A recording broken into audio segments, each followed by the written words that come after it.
दिव्या खामोश सा फ़ोन को कान के पास ले जाती है और दूसरी तरफ से बोलने का इंतज़ार करती है, लेकिन दूसरी तरफ से कोई कुछ नहीं बोलता।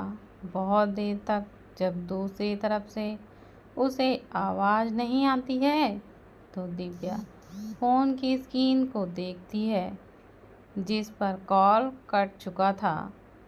दिव्या बुरी तरह से चिढ़ जाती है और अपने ही मुंह को बनाते हुए वह धीरे से कहती है, ये कभी नहीं सुधर सकते। मेरी जगह कोई दूसरी लड़की होती तो शायद इनकी हरकतों को देखकर जहर खाकर ही मर जाती। दिव्या को यूं मुंह बनाता देख अनुज बोलता है, भाभी आप सच में इतनी ज़्यादा क्यूट हैं। भगवान ने आपके साथ बहुत ज़्यादा नाइंसाफ़ी की है जो मेरे खड़ूस भाई के साथ आपका रिश्ता जोड़ दिया। दिव्या बिना सोचे समझे बोलती है, सच कहा आपने। कहाँ मैं सोच रही थी एक रोमांटिक पति मिल जाए जिसके लिए हर शिवरात्रि को 2 दिन तक उपवास भी रखा सकती थी, लेकिन मिले भी तो कैसे? बिल्कुल फ़ोन के समान। जब कॉल आए तो बात करो और ना आए तो आने का इंतज़ार करते रहो। दिव्या की बात सुनकर सब चौंक जाते हैं। उन सभी ने कभी भी दिव्या का यह रूप नहीं देखा था। दिव्या हमेशा खुलकर ही बात किया करती थी। जितना अंदाज़ा आज सबको हो चुका था, सब आंखें फाड़े दिव्या को ही देख रहे थे। जब दिव्या को यह एहसास होता है तो वह सबको देखती है। सबको यूं घूरता देखकर दिव्या अपने कहे गए शब्दों को याद करती है तो उसकी भी आंखें हैरानी से बड़ी हो जाती हैं। दिव्या जल्दी से नज़रें इधर से उधर करने लगती है और फिर धीरे से कहती है, ये हमने क्या कह दिया?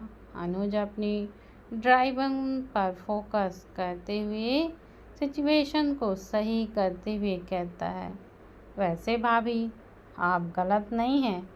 हर किसी लड़की को तो ऐसा ही पति चाहिए जो उससे प्यार भरी बातें करे, उसके साथ वक्त बिताए।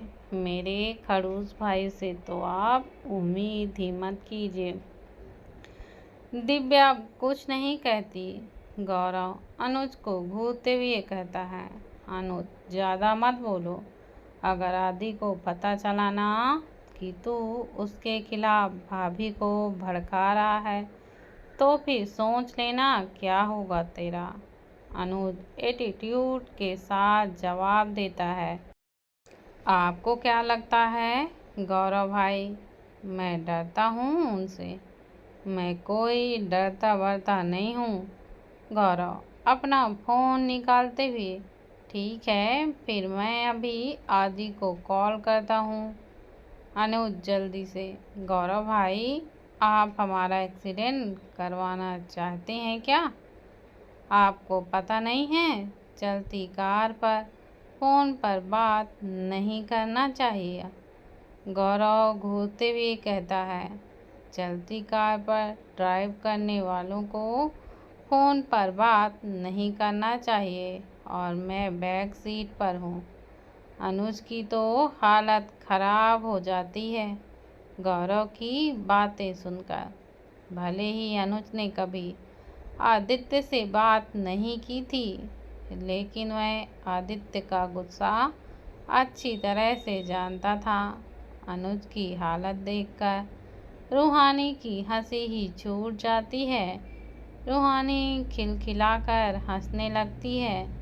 अनुज एक नज़र रूहानी को घूरता है और ड्राइविंग पर फोकस करते हुए कहता है, तुझे बहुत हंसी आ रही है ना रूहानी? लगता है तुझे भी रूह की ही तरह किसी से सेट करना पड़ेगा। रूहानी की तो हंसी पल भर में गायब हो जाती है। अनुज रूहानी को परेशान करने के लिए फिर से कहता है, मैं आज ही दादी को कह दूंगा कि रूहानी के लिए भी कोई लड़का ढूंढ ले और जल्द से जल्द उसकी शादी करके यहाँ से विदा कर दे। क्या बोलते हो रूहान? रूहान तुरंत ही जवाब देता है, मैं तो कब से ही वेट कर रहा हूँ कि कब दोनों इस घर से चले जाएं। और हाँ अनुज भाई, हम लोग रूहानी के लिए लड़का नहीं, कोई बुड्ढे को ढूंढ लेंगे जो अमीर हो। रूहानी एक पंच रूहान के कंधे पर मारती है और कहती है, आप दोनों बहुत बुरे हो। रूहान और अनुज हंसते हैं। गौरव उन्हें मुस्कुराते हुए ही देख रहा था। वहीं दिव्या तो सब एंजॉय कर रही थी। वह भी मुस्कुराते हुए तीनों की बातें सुन रही थी। रूहान अपने कंधे को सहलाते हुए कहता है, इसमें हम बुरे कहाँ से बन गए? अरे तेरे लिए अच्छा ही तो सोच रहे हैं। देख, अगर किसी जवान लड़के के साथ तेरी शादी हुई तो पूरी जिंदगी उसे ही तुझे झेलना पड़ेगा, और बुढ़ा रहा तो शादी के कुछ महीनों बाद ही उससे तेरा पीछा छूट जाएगा और तू अकेले उसके जायदाद की मालकिन होगी। अनुज, वाह ब्रो, क्या आइडिया दिया है तूने। मुझे तो यह आइडिया बहुत ज़्यादा पसंद आया। रूहानी दोनों को घूरती है और मुंह फेर कर बैठ जाती है। दिव्या उन दोनों की बातें सुनकर हंसते हुए कहती है, लगता है आप दोनों ने भी सोच रखा है कि आप किसी अमीर बुढ़ी से शादी करके उनकी जायदाद की मालकिन बनेंगे। अनुज और रोहन दिव्या की बातें सुनकर झेप जाते हैं और वहीं दिव्या का सपोर्ट पाकर रूहानी की आंखें चमक जाती हैं। अब चिढ़ाने की बारी रूहानी की थी। जहाँ यहाँ पर सब मस्ती मजाक करते हुए सब सफ़र को एंजॉय कर रहे थे, वहीं तेजस की कार में बिल्कुल शांति थी। रूही नोटिस कर रही थी कि तेज जब से आया था उसने रूही को एक नज़र नहीं था देखा था। यह बात रूही को अंदर ही अंदर खाए जा रही थी। रूही बार बार तेजस को ही देख रही थी, लेकिन तेजस का पूरा ध्यान ड्राइविंग पर था। रूही को आज पहली बार तेजस से बात करने की तड़प हो रही थी, लेकिन वह कर नहीं रही थी। तेजस को देखकर साफ पता चल रहा था कि तेजस रूही को पूरी तरह से इग्नोर कर रहा है। उसे रूही के होने ना होने से जैसे कि कोई फर्क ही ना पड़ता हो। यही बात रूही को बेचैन कर रही थी। रूही अपने आप को काबू करते हुए फ़ोन पर फोकस करने लगती है। कुछ देर तक रूही फ़ोन पर बिजी हो जाती है, लेकिन फिर से उसका ध्यान तेजस की ओर चला जाता है। रूही से अब बिल्कुल रहा ही नहीं जाता। वह धीरे से बुलाती है, तेजस। तेजस रूहानी की बात का कोई जवाब नहीं देता, यहाँ तक कि वह उसकी ओर देखता भी नहीं है। रूही अब थोड़ा जोर से बुलाती है, तेजस रूही की तरफ बिना देखे हुए बोलता है, हाँ। तेजस की आवाज़ सुनकर रूही को बहुत ही ज़्यादा अच्छा लगता है। रूही तेजस को देखते हुए बोलती है, मुझे प्यास लगी है। मैंने पानी बोतल अनुज भाई की कार में रख दी है, तुम्हारे पास। उसके इतना कहते ही तेजस बिना रूही की तरफ देखे और बोले, पानी की बोतल पास कर देती है। तेजस का ऐसा बिहेवियर रूही को बिल्कुल भी अच्छा नहीं लगता। वह पानी की बोतल देती है और पानी के लिए ढक्कन खोलती है। तभी तेजस कार रोक देता है। कार के रुकते ही रूही तेजस को देखती है। तेजस का यूं कार रोकना रूही को कुछ समझ नहीं आता। रूही की नज़र अब पानी की बोतल पर पड़ती है। तब उसे याद आता है कि वह चलती कार में पानी नहीं पीती थी, क्योंकि अचानक कभी ब्रेक लगने से पानी उसके ऊपर ही गिर जाया करते थे। ये सब बातें याद आते ही रूही फिर से तेजस को देखती है। कितनी छोटी छोटी बातों को भी तेजस याद करके रखता था। रूही पानी पीती है और बोतल तेजस को पास कर देती है। तेजस बोतल को रखकर कार को स्टार्ट करता है। रूही सीट से टिक कर अपनी आंखें बंद कर लेती है। तभी उसके सामने बीते पलों की तस्वीरें उभरने लगती हैं। एक लड़की, अरे यार रूह, तू कितनी लकी है, तुझे तेजस जैसा इतना अच्छा दोस्त मिला है। वैसे हमने सुना है तुम्हारी एंगेजमेंट हो चुकी है उसके साथ। रूही मुस्कुराते हुए हाँ में अपना सिर हिलाते हुए कहती है, हाँ यार तनु, उससे अच्छा मुझे कोई समझ नहीं सकता। सीरियसली उसके जैसा दोस्त मुझे ढूंढने पर भी नहीं मिलता।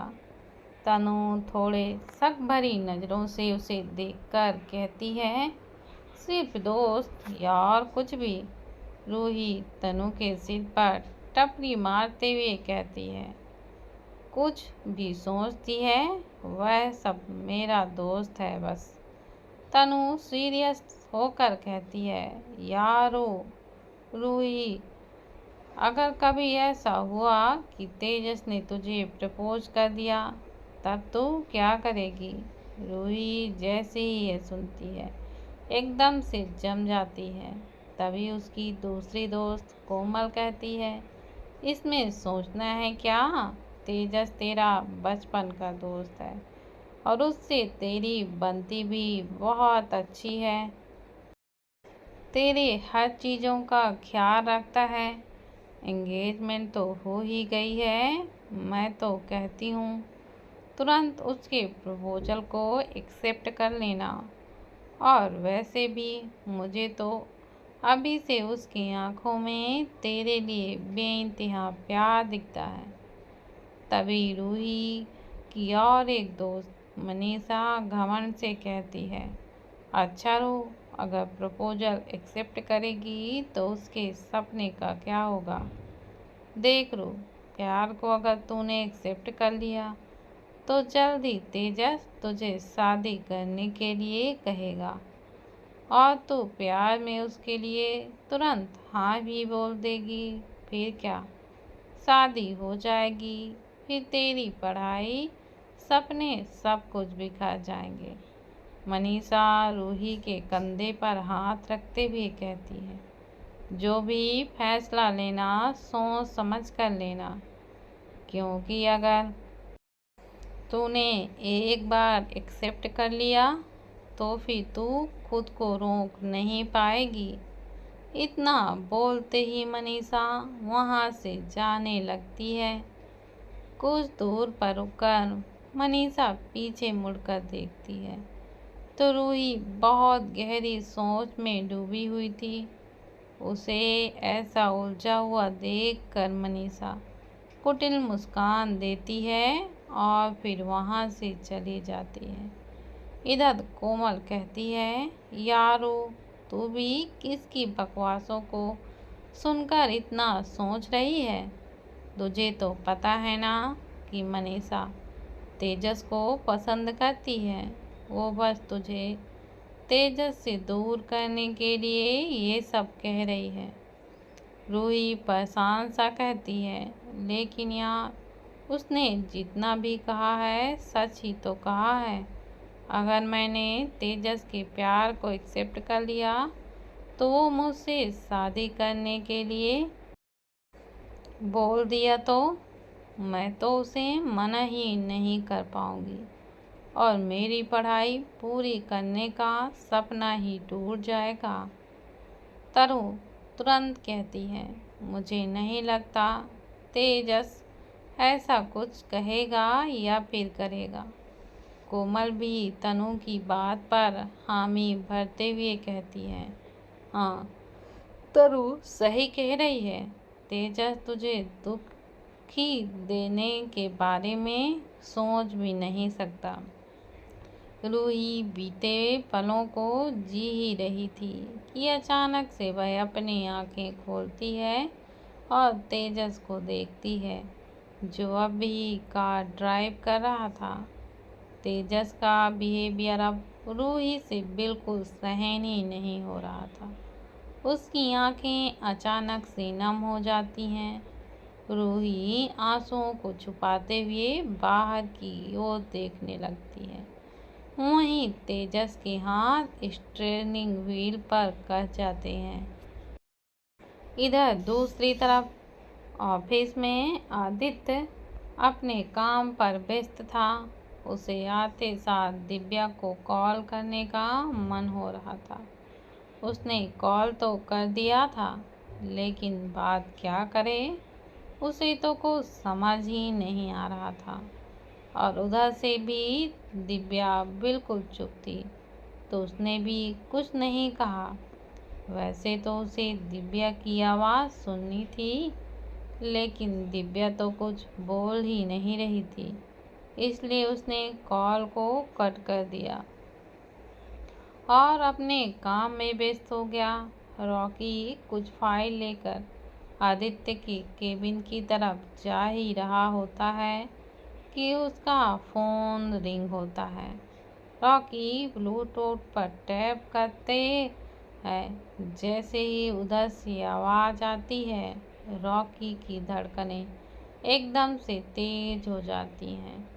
उसके हाथ से फाइलें छूटकर नीचे गिर जाती हैं। छाया कॉल के उधर साइड से बोलती है, हेलो हेलो सर। रॉकी खुद को संभालता है और सख्त सा लफ्ज में, यह छाया। छाया कहती है, sir please try to understand. Rumi ma'am की तबीयत वक्त के साथ बिगड़ती ही जा रही है। आदि सर तो मेरी बात ही नहीं मान रहे हैं। अब तो डॉक्टर ने भी कह दिया है कि रूमी मैम को अपनों की ज़रूरत है। Rocky, Chhaya don't worry, I can handle it. Chhaya, thank you sir. Rocky जल्दी से कॉल कट करता है। तभी उसे पीछे कोई महसूस होता है। रॉकी पीछे मुड़कर देखता है तो वीर उसे अजीब नज़रों से देख रहा था। रॉकी आईब्रो सिकोड़ते हुए, ऐसा क्या तू देख रहा है? वीर जासूसी अंदाज में, देख रहा हूँ तो सर की इतनी इम्पोर्टेंट फाइल ज़मीन पर फेंक कर किसी से बात कर रहा है। जैसे ही रॉकी यह सुनता है, जल्दी से पीछे मुड़कर सारी फाइलों को उठाता है और झट से आदित्य के केबिन में चला जाता है। रॉकी आदित्य को टेबल पर फाइल को रखता है तो उसे आदित्य की कड़क आवाज़ सुनाई देती है, चेक इट। रॉकी घबराते हुए, बट बॉस मैंने इन्हें पहले ही चेक कर लिया। आदित्य तेज जवान में, I said check it. Rocky जल्दी से फाइल उठाता है और एक एक करके चेक करने लगता है। रॉकी को अब तक समझ आ चुका था कि आदित्य ने उसे फाइल गिराते हुए देख लिया, इसी की अब उसे पनिशमेंट मिल रही है। रॉकी को फाइल चेक करने में पूरे 6 घंटे लगे थे। अब भी वही फाइल उसे दोबारा से चेक करना था, मतलब फिर से 6 घंटे। दोस्तों प्लीज़ आप लोग मेरे को ज़्यादा से ज़्यादा सपोर्ट करिए, जिससे कि आगे की वीडियो बनाने में